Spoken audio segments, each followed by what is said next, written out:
are some powerful Yu-Gi-Oh cards that you need to buy before it's too late. And today, big dog, I'm going to be revealing it all. Now, I told you guys I would not be continuing this series, but thanks to our new sponsor, Yugi Man Games, we'll be continuing on giving you cards that you need to buy before it's too late. But without further ado, let's jump on in.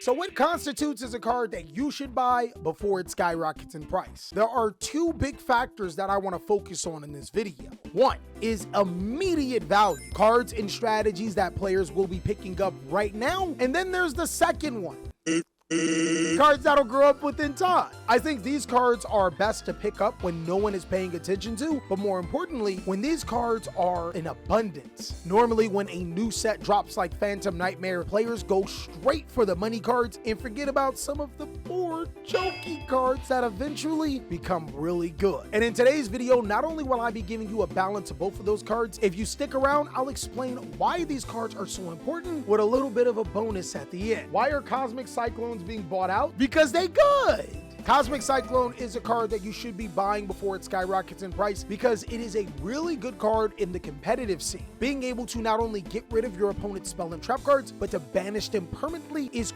crazy right now. There are a ton of Yu-Gi-Oh cards like Labyrinth spell and trap cards that your opponent will be able to recur back, or cards that will protect your opponent's cards from being destroyed, like what Fire King Sanctuary does to Fire King Island. Cosmic Cyclone bypasses all of this and has that shiny symbol that everybody loves, the quick play symbol. My guy, the only person that doesn't like the quick play symbol is my girl. She don't like that I'm quick, but I play. Nice. Ice Dragon's Prison is a cool tech now. Holy God, bro, can I get to the list? Ice Dragon's Prison is a crazy good card. What players are starting to notice is that since we're in the fire format, a lot of the strategies have the same typing because they're fire. Think about it. Beast, Beast Warrior, Wing Beast, or Pyro. They all just about that. Ice Dragon's Prison not only allows you to be able to take your opponent's card in case they was trying to use it for graveyard purposes. If there just so happens to be two monsters with the same type, you can make them go away permanently. Card's crazy good. And those are cards that my chat have mentioned. I haven't even gotten to some of the other cards that I want to talk about, but those are really, really good pickups. World Sea Dragon, Zealantis, Virtual World shit. Bro, get me out of here! Get me out of here! I'm gonna tell you right now. You keep on talking about cards that are actually good, I'm gonna fight you. We talked about World Sea Dragon Zealantis, and Virtual World Shinshin is an amazing card to stop the meta, but a card that you guys are not talking about right now is Dual Little Chimera. Dual Little Chimera is a Link 2 monster that when it's destroyed, it allows you to be able to get a fire monster from your graveyard to your hand. Did you get that? When it's destroyed. Wow, a chat that aren't dummies for once? Bro, my chat is too strong. It's ironic that fire monsters are really good at destroying other fire monsters. Dual Little Chimera actually plays a huge part because it also allows you to be able to gain resources in the process. I wouldn't necessarily stop there at Dual Little Chimera. Fire Recovery is also a great card to be looking to pick up. It can play nice with Dual Little Chimera. It can help you draw another card. It can send a fire monster to your graveyard, summon a fire monster. Then Dual Little Chimera gets back the fire monster. God damn it! Forced Back is an interesting card. I'm looking up Forced Back right now. I remember playing against this card way back in the day, and it was frustrating. Imagine, guys, you summon your Breaker, the Magical Warrior, and somebody goes Forced Back. Try not to throw a fit. Try not to throw a fit. Think of happy thoughts. Sengan going to the graveyard. 3 dark monsters and you top deck a dark card. Stardust stopping a Mirror Force.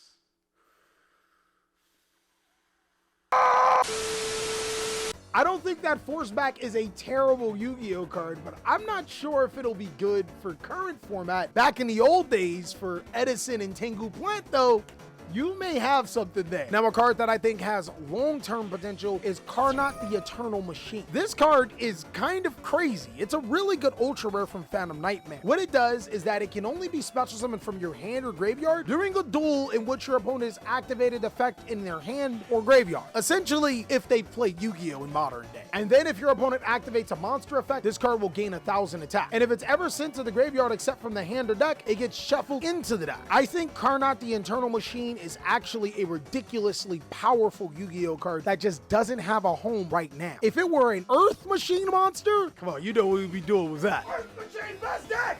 Let's go!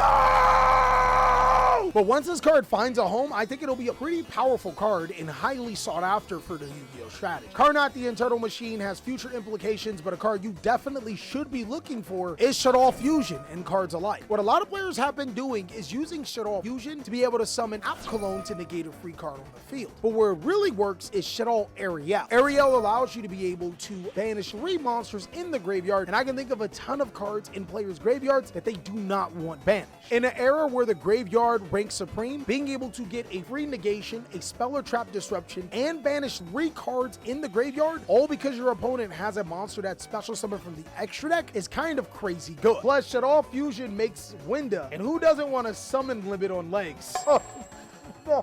I also do have an alternative version for fire decks. You can summon El Shaddoll Grista and send a fire monster of your choosing from the deck to the graveyard. That could pretty much help you extend your combos and also allow you to banish cards in the graveyard. At this point in time, who doesn't want a foolish burial that also allows you to banish your opponent's cards? It's pretty good. Plus, whatever you send Princess can just summon to the board. Holy crap, you're right. Grista is a free monster that you can send a fire monster to the graveyard and then link off into Princess to summon back the fire monster. This is kind of ridiculous. But now as we get closer to the main card that I think you guys should be looking at, let's go ahead and take a step back and talk about cards like Wolo, founder of the Drudge Dragon. This is a rank 6 monster, so decently easy to summon in today's Yu-Gi-Oh! And also has graveyard manipulation. Wolo has a quick effect to allow you to target a card in your opponent's graveyard and detach 1 or 2 materials. If you detach 1, you get to return it to the deck, but if you detach 2, you get to special summon it to your side of the field. And Wolo plays so nice with so many decks that need their graveyard. Hey, that Princess looks nice. Mind if I take it? Holy crap.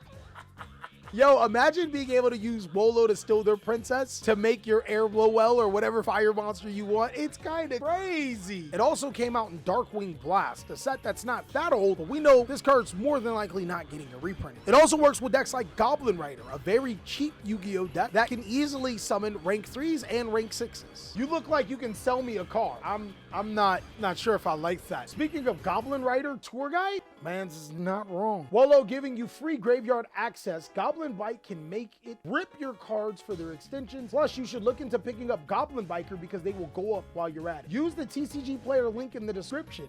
Holy crap, Sammy, you're him. The Goblin Biker cards are incredibly cheap right now. You probably should be looking at them. Last time I checked, their main card in Gobanga is about $4. The rest of the deck are pretty much commons and supers. Their most important spell card was also a free giveaway card for the premiere. So I would genuinely look at Goblin Biker because it is cheap right now, but it will be a deck that will be a lot better. Also, keep in mind, lore. It's a lore deck. Never go against the lore decks. Now, since we're talking about fire decks and how to beat them, Yasin suggested a card that is really, really incredible. And I think a lot of players have not paid attention to because it does have a name line that is tagged to an archetype that a lot of people hate. Dark World Puppetry is actually insane. Dark World Puppetry is a quick play spell card that allows you to banish 3 cards in the graveyard. All you have to do is discard 1 Fiend monster. This card is essentially soul release, but you can activate it at any time. Your opponent wants to use cards like Runix or Promethean Princess to summon themselves. Nah, I think we're gonna puppet that. Your opponent has cards in their graveyard they want to recycle for later. Nah, you can puppetry that. Your opponent is activating the most craziest card in Yu-Gi-Oh! Monster